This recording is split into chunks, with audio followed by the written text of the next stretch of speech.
Welcome to the Butterfly Effect. I'm Garrett Horner, and this is Stage 8 of Paris-Nice 2021.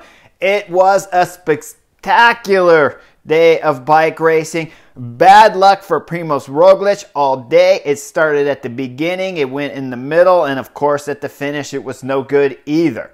This was a big day. Yesterday I talked about it being an ugly win from Jumbo-Visma, winning with Primož Roglič. I didn't like the idea that you passed the young kid with 25 meters at the line, but more, I wanted to stress that there was no need to push the Jumbo-Visma guys that hard in order to win a stage that means nothing. I know when you guys are watching at home, you're like, this is a stage win of Paris-Nice.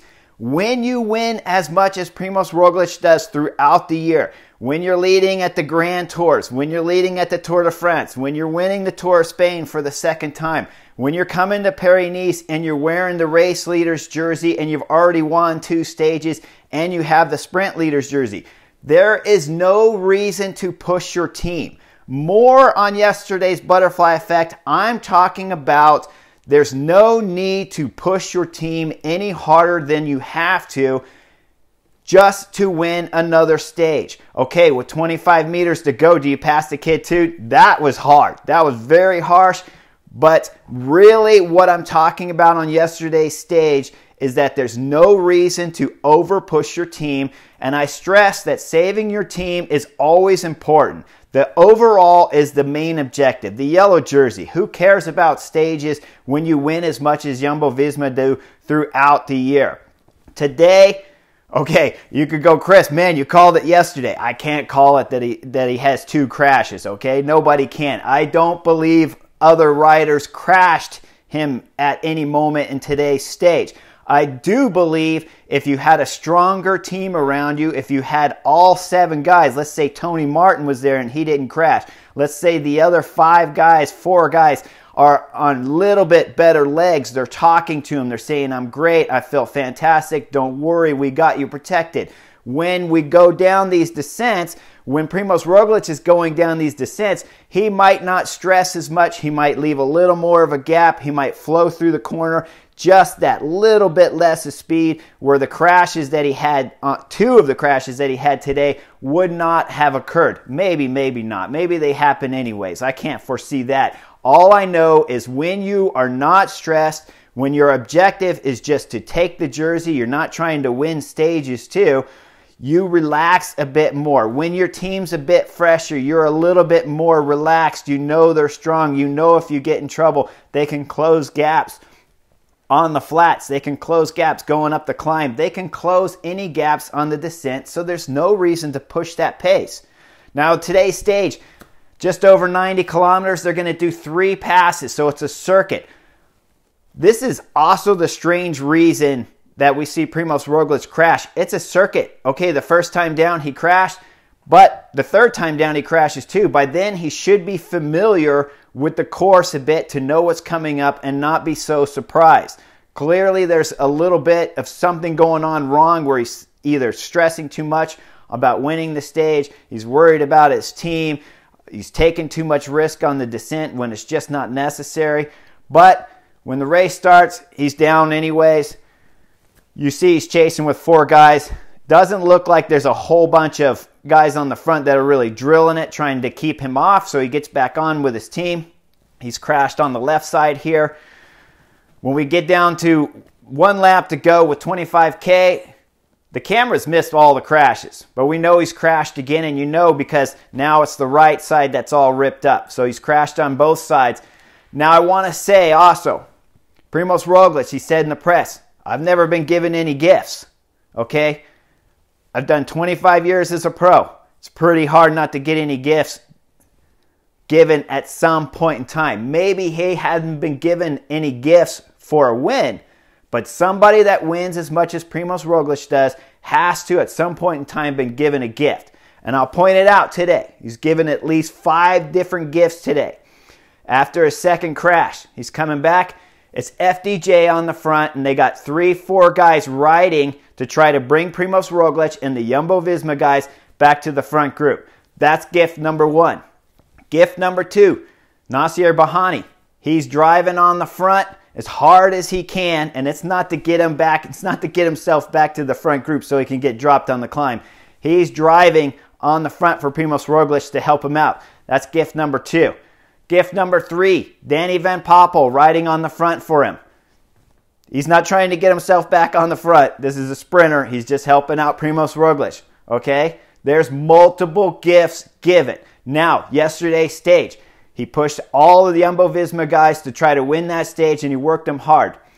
At one point in time after a second crash, he's there with Nacer Bahani, and he's probably 10, 15 seconds off the back of the cars from what I can guess. You look back at yesterday's stage when you worked George Bennett, Steven Kruijswijk, and one of his other teammates that was on the climb yesterday starting it, Sam Oomen was.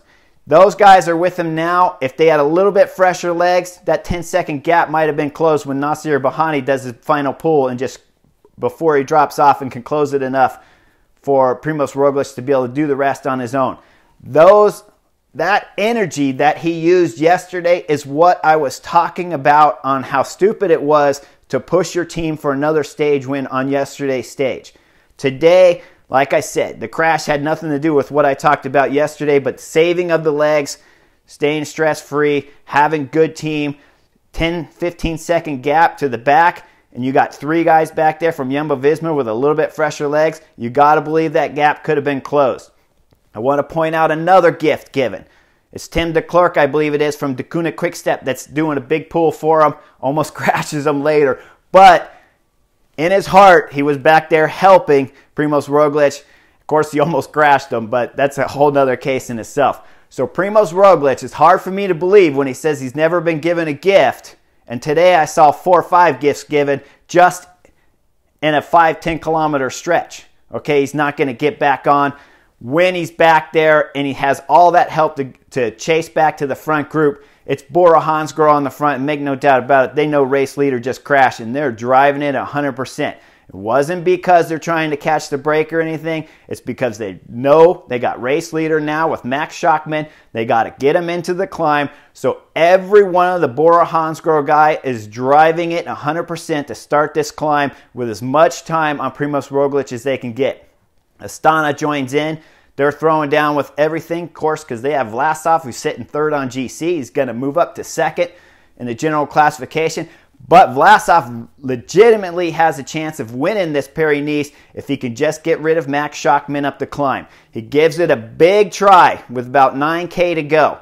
He really puts in a big dig. It's 1 kilometer from the KOM, and he puts in a big dig. And this was the one moment when Max Schachmann had to cover this move. He let Vlasov go just a little bit. Then Max Schachmann digs deep and he closes that gap right there to Vlasov. And that was really what saved his Paris-Nice. That was the only threat at that moment that Max Schachmann had going up the climb. After he brought that back, the Cofidis team get on the front because they have Christophe Laporte, who's a great finisher on a group size like this. He's got fast legs and he's climbing decent. He's got a legitimate chance of winning the stage. So Cofidis hop on the front with Simon Gesking, and he's just going to control that main group so that Christophe Laporte back there has a chance to win the stage. Okay, it's not going to be, of course, because the EF Education rider, Magnus Cort Nielsen, he is super fast also along with Christophe Laporte. He is bumping for the positions hard before the final right-hand bend. You see him jump with about 300 meters to go. They go into the right with about 150 meters to come out of that, and he holds off Christophe Laporte for a great win on today's Stage 8 of Paris-Nice. It was a great week of racing here at Paris-Nice in 2021. Jumbo-Visma really put on a show. Primož Roglič is on form. Hopefully today's crashes do not affect his legs going into the future races here. It's been exciting to watch him. We want to see Primož Roglič get involved with the action when all the big riders from Tirreno Adriatico and they all meet up again here at the Spring Classics. Congrats to Max Schachmann, winner of the 2021 edition of Paris-Nice. Last year's winner also brought good form into this race and takes the win away. Like and subscribe. Hope you enjoyed the Butterfly Effect, Paris-Nice 2021, and I'll see you guys real soon.